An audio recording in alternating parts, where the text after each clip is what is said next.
நமது கலாச்சாரம், நமது பண்பாடு, நமது பாரம்பரியத்துடன் ஒன்றிணைந்த சிவதுர்கா திருமண அழைப்பிதழ்கள், KCC நகர், 8வது தெரு, பாகலூர் ரோடு, ஒசூர்.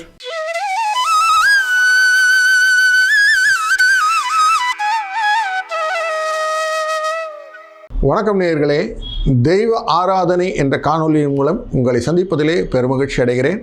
நான் உங்கள் நண்பன் doctor KR Ramesh, financial astrologer. அன்று சொன்னவை அர்த்தமுள்ளவை என்ற தலைப்பின் கீழே பல விஷயங்களை நாம் பகிர்ந்து கொண்டிருக்கிறோம்.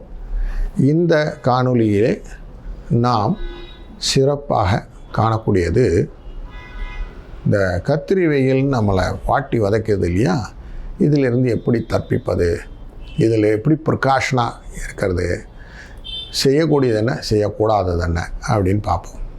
நான் உங்கள் நண்பன் doctor KR Ramesh, financial astrologer. கத்திரி வெயில், இது ஏன் கத்திரி அப்படின்னு பேர் வந்ததுன்னாக்கா, வேகமாக ஒரு பொருள் வந்து கொண்டு இருக்கும்போது நடுவில் போனால் என்ன ஆகும்? வில் கெட் டேமேஜ்ட் இல்லையா, ஆக்சிடெண்ட் ஆகும். எது வேகமாக வரும்? இப்போது ரதம், அந்த சூரியனுடைய ரதம் அஸ்வினி என்ற கிரகத்தின் மூலமாக ட்ராவல் பண்ணுது, நட்சத்திரத்து மூலிமா ட்ராவல் பண்ணுது. அப்போ வேகம் ஜாஸ்தி இருக்கும் அஸ்வினிங்கிற நட்சத்திரத்தில். அடுத்து மேஷராசியில் இருக்கக்கூடிய நட்சத்திரமான பரணிக்குள்ளே வரும், அது ஃபுல்லாக ஜுவாலை, அக்னி அப்படின்னு. செவ்வாயுடைய அதிதேவதையே அக்னி, அந்த அக்னி அப்படியே தகிக்கும். வெப்பம் வேறு, தகிக்கிறது வேறு, நெருப்புங்கிறது வேறு. ஹீட்டு உணர்றது, நெருப்பு சுட்டுடும், பொசிக்கிடும், அந்த அக்னி. அதுக்கப்புறம் கார்த்திகைன்ற நட்சத்திரம், கார்த்திகையில் நட்சத்திரமாக மாறும். அப்போது ஒரு வெப்பம் சுடுமாறி ஆறுதுன்னா அக்னியாக மாறிடும், அது பேர் ஜுவாலைன்னு பேர்.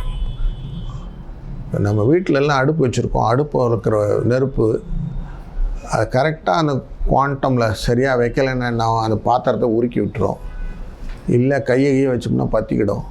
அப்போது அந்தளவுக்கான ஒரு அக்னி ஜுவாலையோடு இருக்கக்கூடிய ஒரு சினாரியோ தான் இந்த கத்திரி. அப்போ முன்னாடி எது போனாலும் அடிச்சு விட்ரும், கத்திரிச்சு விடும், தூக்கிடும்.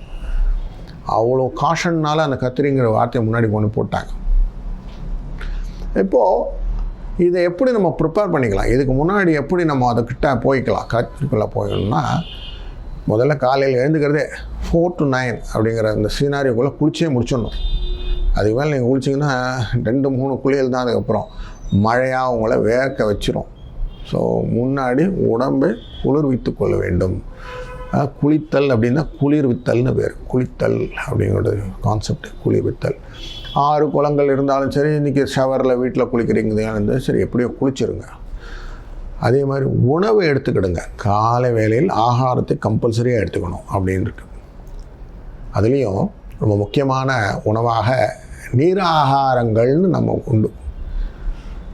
பழையதுன்னு சொல்லுவோம். முன்னெல்லாம் அரிசிக்கு முன்னெல்லாம் சக்தி இருந்தது. அந்த அரிசியை நம்ம முதல் நாள் நைட்டே ஊற வச்சுருவோம், தண்ணி எக்ஸ்ட்ரா ஊற்றி வச்சுருவோம் பழையதுன்னு சொல்லிட்டு. அதில் சின்ன வெங்காயம், 2 மிளகாய் எல்லாத்தையும் போட்டு வச்சுருவோம்.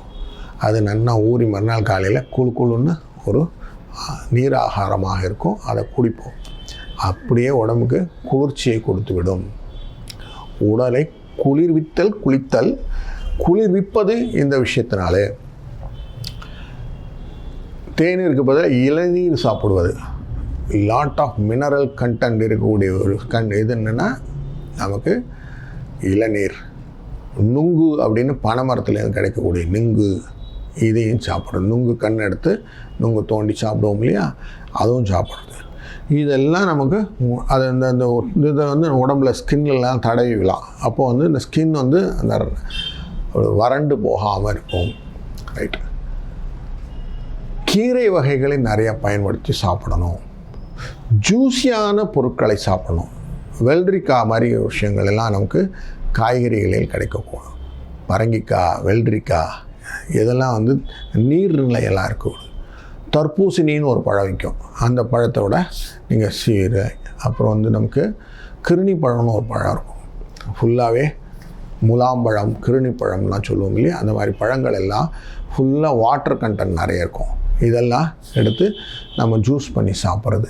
நன்னாரி வேர் அப்படின்னு சொல்லுவாங்க, நன்னாரி சர்பத் அப்படின்னு சொல்லுவோம் இல்லையா, அந்த நன்னாரியும் நமக்கு தொண்டை வறட்சி இல்லாமல் பார்த்து கொள்ளும்.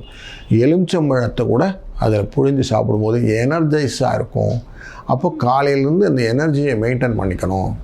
முடிந்தவரை பகல் உச்சியை நம்ம வெளியில் சுற்றக்கூடாது. ஏன்னா சன் ஸ்ட்ரோக் அப்படின்னு வந்துடுறதுக்கு வாய்ப்புகள் உண்டு. வெளியில் போகும்போது அவசியம் ஒரு தொப்பியோ கேப்போ இல்லை ஒரு கொடையோ போட்டுக்கணும். வெளியிலேருந்து நம்ம ப்ரொடெக்ட் பண்ணிக்கணும். சன்ஸ்க்ரீன் அப்படின்னு சொல்லுவாங்க இல்லையா, அது மாதிரி சன்லேருந்து நம்ம ஸ்க்ரீன் பண்ணிக்கணும்.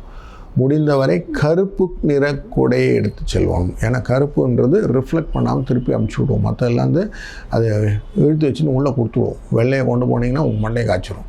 அதனால் வெள்ளை கொடையெல்லாம் கூடாது, கருப்பு கொடையை யூஸ் பண்ணணும் அப்படின்னு யூஸ் பண்ணிக்கோங்க. இப்படி பண்ணும்போது என்ன ஆகுன்னா, நேச்சுரலி உங்களுக்கு அந்த வெப்பத்துடைய கண்டென்ட் கம்மியாயிடும். இப்போ சில நபர்கள் இருக்கிறோம், அன்பர்கள், நம்ம வாகனத்தில் வெளியில் தான் போய் ஆகணும். அப்போ மூஞ்சி ஃபுல்லாக அப்படியே அனல் அடிக்கும், தகன்னு. தார் ரோட்டில் போகும்போது அந்த தார் சூடு வேறு சேர்ந்து மொத்தமாக மூஞ்சில் அடிக்கும். முடிந்த வரை இந்த பகல் வேலையிலே 11 மணிலேருந்து 2 மணி வரைக்கும் இந்த வாகனத்தில் இங்கே வந்து அங்கே ஓடுறது, அங்கேருந்து இங்கே ஓடுறது அவாய்ட் பண்ணுங்கள். ஏன்னா வழியில் போகும்போது சிக்னல் இருந்ததுன்னா சிக்னல் போட்டுட்டான்னு வச்சுக்கோங்களேன், அங்கே போய் நிற்கணும், பொட்டை வழியில் நிற்கிற மாதிரி ஆகிப்படும். அதனால் நீங்கன்னு இல்லை, காரில் போகிறவங்களும் அப்படி தான், பஸ்ஸில் போகிறவங்களும் அப்படி தான், எல்லாருக்குமே இந்த பகல் பொழுதிலே இதை அவாய்ட் பண்ணுறது ரொம்ப முக்கியமான விஷயமாக, அதுவும் எஸ்பெஷலி இந்த கத்திரி சீசனில் அவாய்ட் பண்ணக்கூடிய ஒரு காஷனாகவே மைண்டில் வச்சுக்கலாம். பழைய காலத்தில் மண் பானை, மண் சம்மந்தப்பட்ட விஷயங்கள்லாம் நம்ம வச்சுருந்தோம். அதில் பானையில் தண்ணி ஊற்றி வச்சு சாப்பிட்றதுன்னு வச்சுருந்தோம். விளாமிச்ச வேறுன்னு வெட்டி வேரை தூக்கி அதில் போட்டு அதுலேருந்து தண்ணியை சாப்பிடுவோம். அதுவும் எனர்ஜியை நிறைய கொடுக்கும். அதை வந்து இந்த வாய்க்குள்ளே இருக்கிற சலைவாவை இன்க்ரீஸ் பண்ணி கொடுத்து எனர்ஜியை நிறைய இன்க்ரீஸ் பண்ணி அந்த உமிழ்நீர் சுரந்து வச்சு உங்களுக்கு கண்டினியூஸாக த்ராட் வந்து ட்ரை ஆகாமல் பார்த்துடுது. அதனால் நம்மளும் அந்த பானையில் தண்ணியை வச்சு குடிக்கிறது அப்படின்னு வச்சுக்கிட்டோம்னா இந்த கத்திரி வெயிலை ஈஸியாக டேக்கிள் பண்ணி வெளியில் வந்துடலாம். முடிந்த வரை எவ்வளோ ஜூஸ் சாப்பிட முடியும் சாப்பிடுங்க. அசைவ உணவை அவாய்ட் பண்ணிவிடுங்க. எண்ணெயில் பொரிச்சது, எண்ணெய் சாப்பாடு பண்ணுறது, கார வகைகளான இதெல்லாம் கொஞ்சம் அவாய்ட் பண்ணிவிடுங்க. இதெல்லாம் இன்றைக்கி நம்மளுடைய ஸ்திதியில் நம்மளுடைய ஸ்டேட்டஸ்க்கு செட் ஆகாத விஷயம்னு ஒதுக்கி வச்சுருங்க. ரொம்ப காரங்கள் சாப்பிடக்கூடிய, இப்போ ஆந்திரா நபர்கள் இருக்கும்போது அவன் என்ன சொன்னால், காரம் தான் சாப்பிட்றேன், எங்களுக்கு ஒன்றும் ஆகாதுன்னு சொன்னால், அந்த சூழ்நிலை அந்த ஜியோகிராஃபிக்கல் சுச்சுவேஷனில் அது கரெக்டாக இருக்கும். இங்கே வந்து அந்த சூழ்நிலையில் இந்த இருக்காது. இயற்கை ரொம்ப மாறாட்டமான ஒரு இயற்கை. எப்பவுமே மாம்பழம் சூடு, ஆனால் மாம்பழம் இந்த சீசனில் தான் வரும்.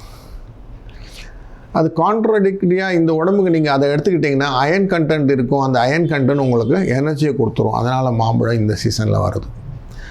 ரொம்ப சாப்பிட்டா கட்டி வந்துடும் சொல்லுவோம் இல்லையா. அப்போது எதுவுமே அளவுக்கு மிஞ்சாமல் கரெக்டாக அதனுடைய லைனில் பார்த்துட்டிங்கன்னா இது உங்களுக்கு கண்ட்ரோலில் வந்துடும்.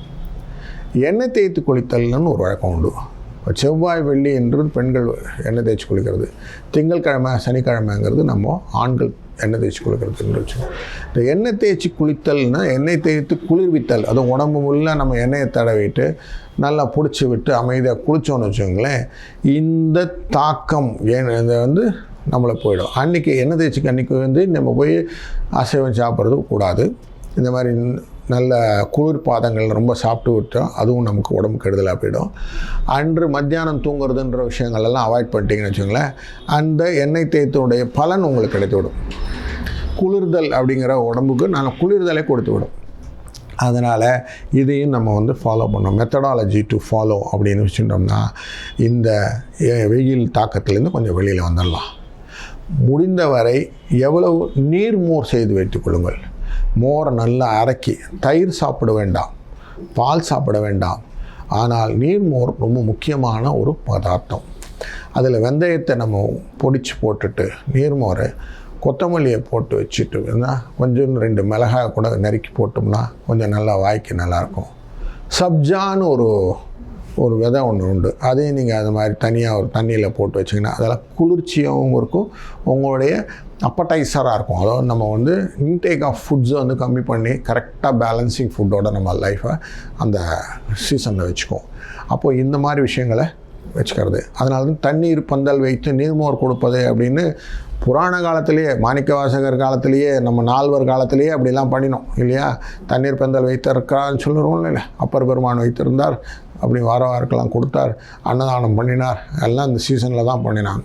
அதனால் அப்படியே அன்று தொட்டு இன்று வரை நாமளும் அதையே செய்து கொண்டிருப்போம் என்ற எண்ணத்திலே தொடர்ந்து நம்ம இந்த சூரிய பகவானை வழிபட்டு அவருடைய கருணையினால் அனைத்து வளங்களையும் பெற வாழ்க வளத்துடன்.